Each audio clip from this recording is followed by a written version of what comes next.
কিয়ামতের দিন কোন মানুষ যদি আল্লাহর দরবারে দাঁড়ায় বলে নাই, আল্লাহ রাব্বুল আলামিন, আমি দ্বীনের দাওয়াত পাই নাই, ইসলামের দাওয়াত পাই নাই, কোরআন হাদিসের দাওয়াত পাই নাই,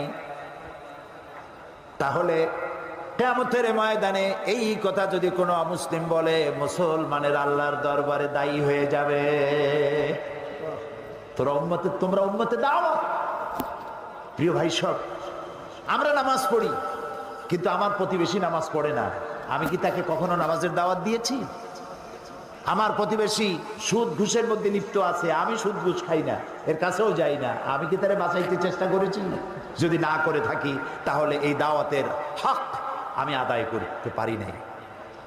লূত আলাইহিস সালামের কওম, এই কোরআন শরীফের মধ্যে আছে, আল্লাহ তাআলা বলছেন তার কওম যে বদফেল করেছিল,